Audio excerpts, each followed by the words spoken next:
Hey, what's going on? It's your boy Demetrius. I got a special guest with me. What's your name? Malou Chavez with Northwest Immigrant Rights Project, And what is your title? Executive Director.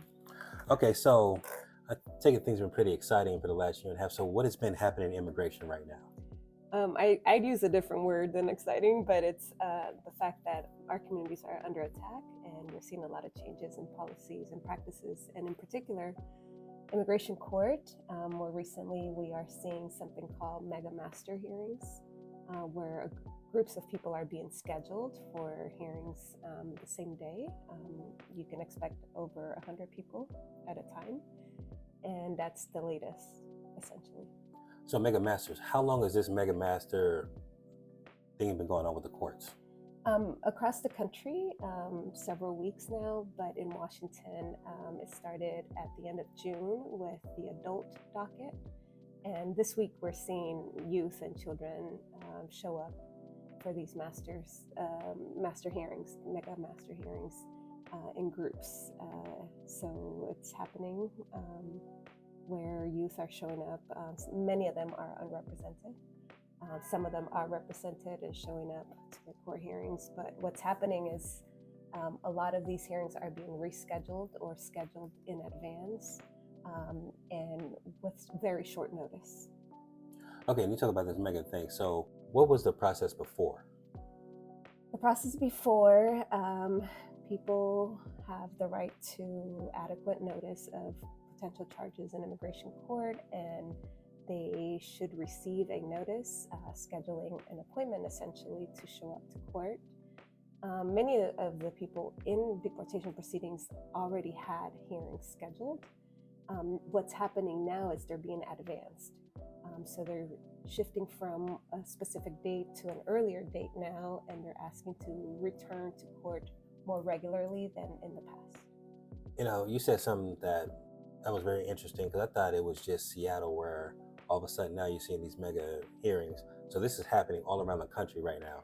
In several cities, yes, but in Seattle, it's more recent. Now, what makes this process really hard? Like, what makes it? Because I don't believe that the people would get their fair due process with the one-on-one with the judge. So now with this mega, you got 100 people in there.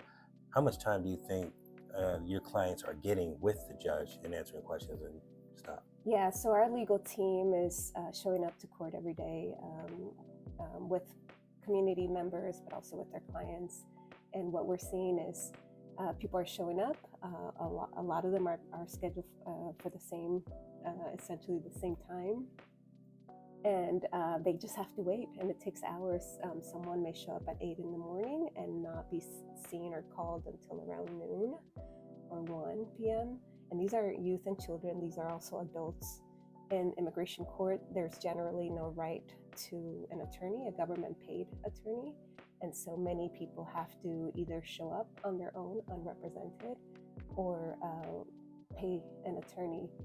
There are other organizations like Northwest Immigrant Rights Project that allows or provides that service free of charge for people who are able to get that service. But of course, the need is so high that many of them end up showing up on their own, unrepresented, and they have to know that there are certain rights in immigration court. You have the right to ask for representation or the opportunity to seek representation. Again, many or most people are not going to get government-paid attorney unless there's a very nuanced exception for people who are detained and don't have the mental capacity to go on their own. That's the only limitation. Now, why do you think that they made this change? The government made the change all of a sudden in doing these mass hearings. I mean, we know the intent of the federal administration is to,